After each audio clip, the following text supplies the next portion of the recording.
horror fans, once again, it's the Horror Miser Monty G, and here I'm going to do a recap of last night's episode of The Purge. Yes.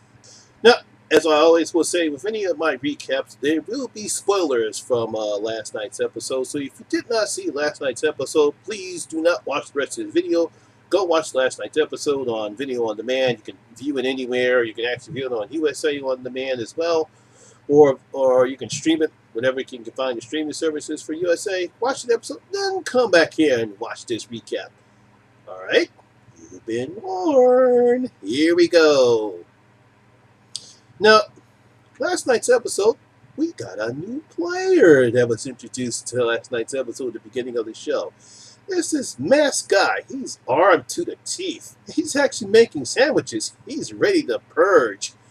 Now, while he's driving around in this souped-up van that he has, he's listening to some Purge promotional speech tape, talking about how great the Purge is, and the Purge is the ultimate expression of freedom for America, and how well the Purge is done for the United States of America, and God bless the new founding fathers. And while he's busy driving around town, we also see that he's got some woman's picture up there, keeps flashing up.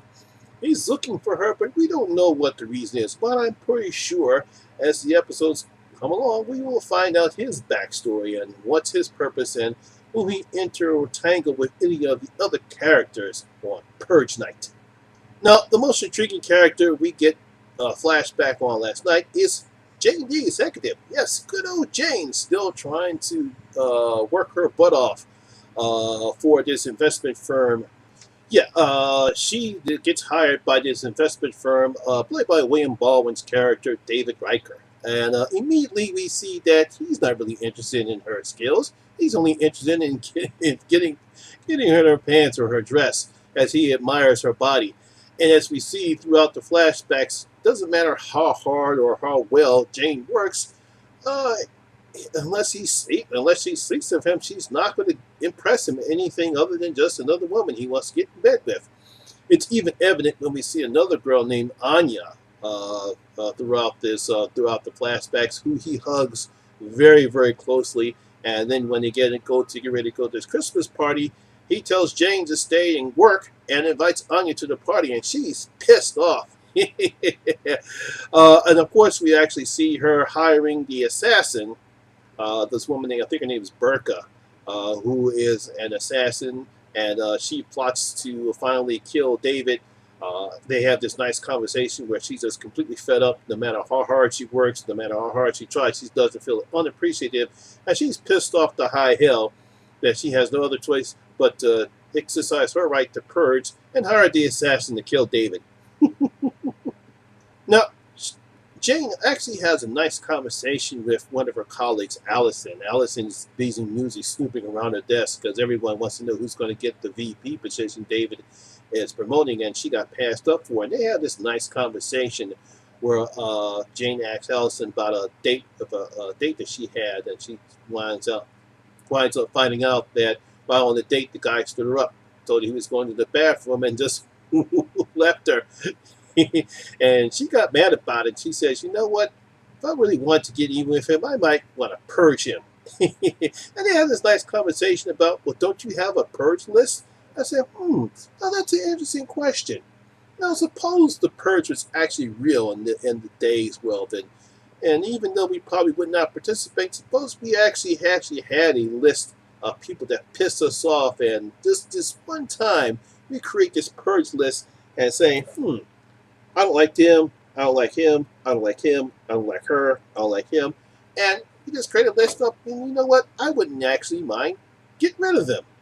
And she even adds to the fact, which is kind of foreshadowing, you really don't even have to go out. You can actually get somebody to kill them on Purge Night, which is exactly what Jane is doing. You can see Jane's expression on her face, and she tries not to get overly excited or tries to have a blank expression, which I thought was fantastic. So you got to give the actress playing Jane credit for how she emotes to Allison. And I thought that was a very interesting conversation. Another interesting fact, when we see this play out with David in the flashbacks, it actually brings into mind the current events what's going on, obviously with Harvey Weinstein and now Les Moonves resigning because they said that they had these forced affairs or forced whatchamacallit. Now, just imagine, for example, again, if the purge was real, and all these women that have been wronged by these men, just imagine if they actually had a chance to create a purge list and go out on purge night. Just a thought. Now, let's get back to our Marine Miguel. Miguel is once again trying to find his sister Penelope, who's with the cult thing, and we'll get to them in a minute because they had an interesting scene with those crazy people. Miguel runs into these medics who are trying to help out people who have been injured or shot at, and they give him some information about Pete the cop. If there's any place you can go to, there's a place you can go to. You have to use the password. They give him the password, and the place is purge. It's purge protected, meaning that place is purge protected, and perhaps Pete the cop will be able to help you find that blue bus where your sister is on. Unfortunately, Miguel doesn't get that far before he's captured by some purge people, and they have him run this gauntlet, which is run by. It looks like someone almost like a New Orleans style dress and place. He has to run the gauntlet, and it's actually being broadcast online and I guess on TV to the serial killer purge party that Rick and Jenna are attending, and we have our first cross section of characters in tonight's episode. They're watching the poor him run this gauntlet as he gets attacked by a knife wielding machine gun and also this huge maze where you see saws and other things. He gets through it pretty fine. He wins his souped up race car where he can go on ahead and continue the search for his sister. Now, speaking of Penelope, we're back on the bus as they're about to go to their next site. We see her talking to this friend named Melissa, and they're talking, and Penelope's talking about how her parents were killed on Purge Night, and she used to hurt herself. Obviously, she was on drugs, and now she's going to join the Invisible once again. Visible once again.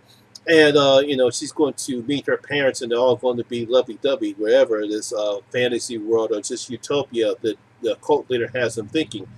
Now, when they get to the next spot and the cult leader chooses Melissa, Melissa freaks out. She's like, I changed my mind. I don't want to die. I want to live. I want to live. I want to live. So it's a very interesting point right here. Penelope decides to offer herself up. She says, I'll go at Melissa's place. But the cult leader says, no, your time will come. It's Melissa's turn to be sacrificed. It's time for you to join the Invisible. And poor Melissa, she cries and cries and cries.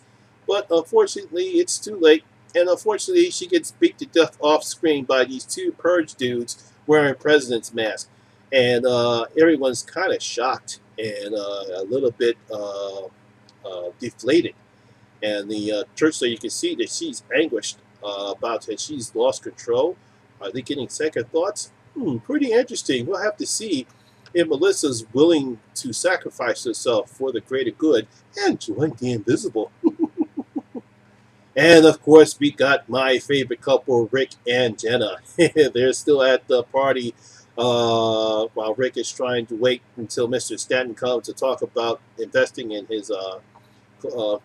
their housing project. We finally get to meet the other woman of this threesome couple. Her name is Lila Stanton. She is the daughter of the Stantons. And obviously, you could tell there's some tension between the couples. She comes off very hard and antagonistic towards Rick. But with Jenna, she's a little bit gentle. You can see there's some tension left up there. And obviously, whatever the past would happen to them, I'm pretty sure we'll find out what happened to them once we get flashback to them. It's going to be pretty interesting to see. Eventually, they go down to where this pool is, and once again, Lila and Jenna have a nice conversation, and it looks like Jenna's trying to not do something. Obviously, she had some type of problem because she said she has drinking. She's staying away from drinking, and she's trying to curtail herself. Now, Is it possible that she could be pregnant, or she could possible that there's other things going on? But anyway, even though she tries to resist Lila's advances, they actually have a makeout session. I wonder what Rick's going to think about that. So they're the interesting couple as far as all the couples concerned. I can't wait to see their backstory and what's going to happen when they finally meet the Stantons. Because Lila told Rick, "You better hope that my father doesn't know what type of man you really are." Ooh, interesting. Yes. And finally, we see that Miguel had made it to this Purge protected place. They confiscate all his guns, mask. They pat him down. He goes in there. He tries to find Pete, the cop. Pete finds the cop, but Pete tells him to F off. And Miguel just smiles. So it's going to be really interesting to see how he's going to get Pete, the cop, to tell him about the pink bus and finally reunite with his sister. Oh no, I enjoyed the episode. It once again drives the narrative, pushes it forward. Like I said, we got a new player in. We see flashbacks of Jane and one reason why she's purging because she thinks she deserves to be promoted. And unfortunately, the only thing that David wanted to do was to have sex with her. Unfortunately, so she has the right to purge. We got a lot of advancing stories. Nothing really definitive yet. Nothing really violence other than just the typical violence that we saw last week. We saw some people getting shot, people getting fire. Miguel kicked ass. Saw some people get hit with an axe. He killed a couple of people. Really gotten any good violence yet, but it is progressing pretty nicely, I might say. Because I thought this was a pretty nice episode. Nice follow-up from the introductory episode. And now as we get more in-depth with the characters. So I thought that was pretty good. So my horror fans, what do you thought about last night's episode? Did you thought it advanced the storyline? Are you interested? What characters find you interested in? Are you interested in Miguel and his sister Penelope? Or do you like Jane the executive? Or do you like Rick and Jenna and Lila and their situation? Leave your comments down in your comment section below and tell me what you thought about last night's episode of The Purge. Well, that's my video for today, guys. Hope you did enjoy it. And if you did, please give it a thumbs up because it does help the channel out a lot. And if this is your first time here, please hit that subscribe button and ring that notification bell. That way you can come and enjoy the horror experience with me, the Horror Miser Monty G. And as always, all my social media links will be down in the description box below as well. Once again, my name is Lamont Smith, better known as the Horror Miser Monty G. And always remember, horror rules. Ha ha ha. Look for my recap of tonight's episode of American Horror Story Apocalypse. I'll see you guys later. I'm out.